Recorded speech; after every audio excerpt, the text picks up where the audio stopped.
Me ke hana ka ci gaba? Lokaci? Sakan 86,400 shine kawai abin da kake da.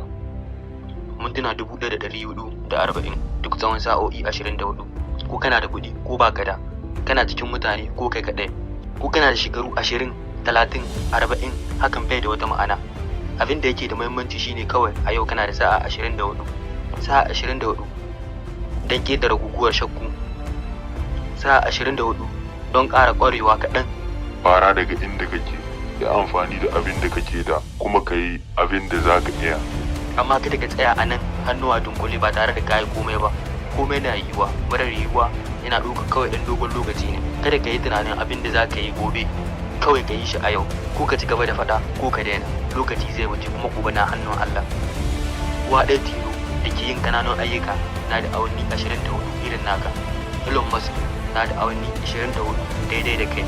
Manyan sarakuna waɗanda suka yi tafiya a doron ƙasa suna da sa'o'i 24 daidai da kai. Amma kai baka da lokaci. Lokaci ba matsala ba ne.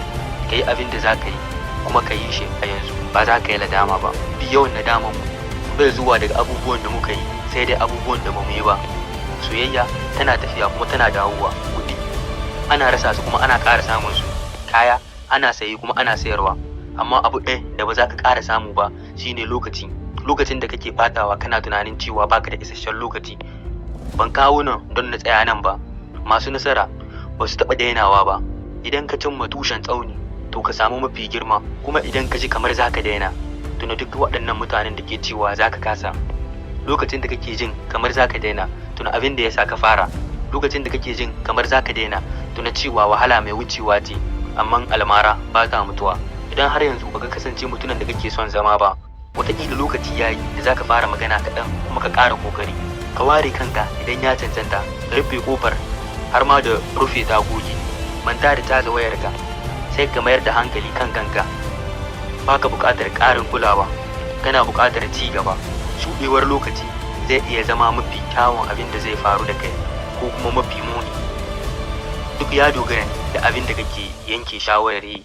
Amma kada ka ɓata lokaci wajen yin kuka kan lokacin da kake ɓatawa. Kawai za ka ƙara ɓata lokaci ne.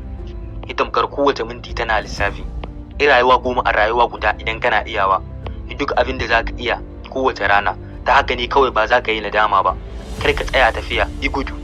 Yi gudu kamar kana son ceton rayukan mutanen da kake so. Saboda haka ne, yi gudu kamar mutuwa tana nan tana ƙilga daƙiƙai kafin ta zo a gare ka. Saboda haka ne, ka gudu kamar duniya tana buƙatar ka. Saboda haka ne, amma kada ka yi gaggawa. Kada ka kasa haƙuri kamar saura. Yau kana da awa 24. Tambaya, me za ka yi da shi?